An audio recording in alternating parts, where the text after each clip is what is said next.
वह योद्धा जिसको पृथ्वी पर श्रीमन नारायण भगवान श्री विष्णु जी का छठा अवतार माना गया, वह योद्धा जिसको भूत भावन कैलाश निवासी श्री भगवान शंकर जी ने चिरंजीवी यानी अमरत्व का आशीर्वाद प्रदान किया, वह योद्धा जो ब्राह्मण और क्षत्रिय गुणों यानी ज्ञान और वीरता के अद्भुत संगम का प्रतीक है, वह योद्धा जिसने अन्याय, अत्याचार और अधर्म के खिलाफ आवाज उठाई, वह योद्धा जिसने अधर्म और अत्याचार को समाप्त करने के लिए इस धरा को 21 बार अत्याचारी राजाओं से मुक्त किया। नमस्कार, जय श्री राम। मैं धीरेन्द्र मोहन त्रिपाठी और आप देख रहे हैं यथार्थ संवाद। साथियों, आज हम बात कर रहे हैं भगवान विष्णु के छठे अवतार भगवान परशुराम का। भगवान परशुराम का जन्म अक्षय तृतीया के दिन महर्षि जमदग्नि और रेणुका के घर हुआ था। भृगुवंशी होने के कारण ही भगवान परशुराम को भार्गव भी कहा जाता है। पिता महर्षि जमदग्नि प्राचीन सप्तऋषियों में से एक थे। वे भृगु वंश के महान ऋषि थे। महर्षि जमदग्नि महान तपस्वी और परम ज्ञानी थे। धर्म और मर्यादा का पालन करने में अडिग थे। महर्षि जमदग्नि को कामधेनु गाय भी प्राप्त हुई थी। माता रेणुका क्षत्रिय कुल से थी। क्षत्रिय राजा रेणु के वंश की थी। वे अत्यंत पवित्र, तेजस्विनी और आदर्श पत्नी एवं माता थी। श्रीमन नारायण भगवान श्री विष्णु जी के छठे अवतार भगवान परशुराम बाल्यकाल में ही अस्त्र शस्त्र और वेद का गहन अध्ययन कर। कहा जाता है कि भूत भावन भगवान शिव ने भगवान परशुराम जी को फरसा प्रदान किया था, जो उनकी पहचान भी बन गया। भगवान परशुराम शिव जी के परम भक्त थे, अनन्य भक्त थे। भगवान शिव ने परशुराम जी को त्रिशूल और पिनाक धनुष जैसे शस्त्र भी प्रदान किए। यही धनुष भगवान परशुराम जी लंकापति रावण को शिव भक्त होने के नाते देना चाहते थे, लेकिन जब उन्होंने रावण के अत्याचारी और राक्षसी प्रवृत्ति के बारे में जाना और देखा तो उन्होंने धनुष रावण को देने से मना कर दिया। भगवान परशुराम गुरुकुल में तप और ब्रह्मचर्य का कठोर पालन कर महान तपस्वी और वीर पुरुष बने। माना जाता है कि भगवान परशुराम जी का जन्म एक विशेष उद्देश्य के तहत हुआ था।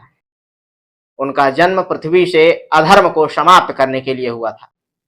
कहा जाता है कि अत्याचारी राजा कार्तवीर्य अर्जुन ने महर्षि जमदग्नि के आश्रम पर आक्रमण कर दिया और आश्रम से कामधेनु गाय को बलपूर्वक छीन लिया। इस अन्याय से क्रोधित होकर भगवान परशुराम जी ने कार्तवीर्य अर्जुन का वध कर दिया और कामधेनु गाय को वापस आश्रम लाया।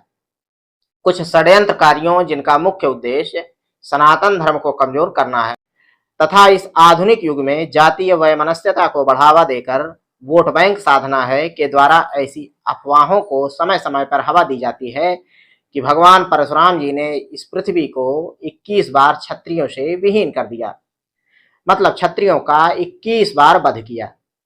वे बड़ी चतुराई से ये बात छुपा लेते हैं कि आखिर भगवान परशुराम एक जाति विशेष का वध क्यों करेंगे, वो भी एक दो नहीं, पूरे 21 बार, और वो भी तब जब भगवान परशुराम जी का स्वयं का संबंध माता पक्ष से क्षत्रियों का रहा हो। तो सवाल उठता है कि क्या भगवान परशुराम क्षत्रिय विरोधी थे? तो इसका जवाब है नहीं, भगवान परशुराम क्षत्रिय विरोधी नहीं थे। सभी सनातनियों को इस बात को भी समझ लेना जरूरी है कि उस समय के कुछ क्षत्रिय राजा धर्म के पथ को छोड़कर अधर्म का रास्ता अपना लिया था। जनता को परेशान करना शुरू कर दिया था कि ऋषि मुनियों के आश्रमों पर भी आक्रमण करना शुरू कर दिया था।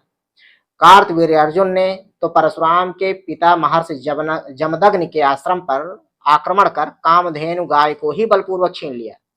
कार्तवीर्य अर्जुन, जिसको सहस्रबाहु अर्जुन भी कहा जाता है वंश का एक शक्तिशाली और अहंकारी राजा था, अधर्मी था, जिसका वध नितांत आवश्यक था। अब सवाल यह है कि क्या भगवान परशुराम सिर्फ ब्राह्मणों के देवता हैं? तो इसका भी जवाब है नहीं, भगवान परशुराम सिर्फ ब्राह्मणों के देवता नहीं हैं, अपितु वो सर्व समाज के देवता हैं। भगवान परशुराम सनातन धर्म के धर्म रक्षकों और अत्याचार के विरुद्ध संघर्ष करने वालों के आदर्श हैं। वे किसी एक जाति विशेष के नहीं बल्कि समस्त सनातनियों के हैं। भगवान परशुराम जी का व्यक्तित्व न्याय, धर्म रक्षा और अत्याचार के विरोध का प्रतीक है। वे ब्राह्मण होते हुए भी युद्ध कला में निपुण थे, इसलिए भगवान परशुराम को ब्राह्मणों में क्षत्रिय और क्षत्रियों में ब्राह्मण कहा जाता है। वे आज भी अमर हैं, इस कलयुग में जीवित देवता हैं। कई मान्यताओं के अनुसार वे कल्कि अवतार के गुरु भी होंगे। भारत के विभिन्न भागों में भगवान परशुराम जी का विशेष सम्मान है। ऐसी मान्यता है कि केरल का निर्माण भी भगवान परशुराम के द्वारा समुद्र को पीछे हटाकर किया गया था। गोवा, महाराष्ट्र, कर्नाटक, केरल, मध्य प्रदेश, उत्तर प्रदेश, बिहार, ओडिशा सहित देश के कई हिस्सों में भगवान परशुराम जी के मंदिर स्थापित हैं। महाभारत काल में भगवान परशुराम ने ही भीष्म पितामह और कर्ण जैसे योद्धाओं को, द्रोणाचार्य जैसे योद्धाओं को अस्त्र शस्त्र की विद्या सिखाई। भगवान परशुराम जी को आदि गुरु भी कहा जाता है, जो युद्ध विद्या के मूल स्रोत हैं। भगवान परशुराम जी का जीवन हमें सिखाता है कि धर्म की रक्षा के लिए शक्ति का उपयोग करना कितना आवश्यक है। अन्याय के विरुद्ध उठ खड़े होना और धर्म मार्ग पर अडिग रहना ही सच्चा कर्तव्य है। वे शक्ति, त्याग, तपस्या और न्याय के आदर्श उदाहरण हैं। उम्मीद है कि हम सब भगवान परशुराम के जीवन से शिक्षा लेंगे, धर्म, न्याय और सत्य के मार्ग से कभी पीछे नहीं हटेंगे, विचलित नहीं होंगे। और हाँ, एक बात और, राजनेताओं की चाटुकारिता और अंधभक्ति करके उनको भगवान का दर्जा देने की प्रवृत्ति से बचेंगे। प्रधानमंत्री इस देश के भगवान विष्णु का अवतार है। और मैं निवेदन करूंगा हमारे भारत के भूमि के गृह मंत्री जी अमित शाह जी, इस कलिकाल के, इस कलयुग के शंकर का अवतार की प्रवृत्ति से बचेंगे, उनको विवश करेंगे कि वे सनातन धर्म के मार्ग पर चलें और देश में शांति, समरसता और न्याय की स्थापना करें। इसी के साथ ही मिलते हैं साथियों फिर किसी खबर में। देखते रहिए यथार्थ संवाद। कृपया चैनल को लाइक करें, सब्सक्राइब करें और शेयर करें। जय श्री राम, नमस्कार।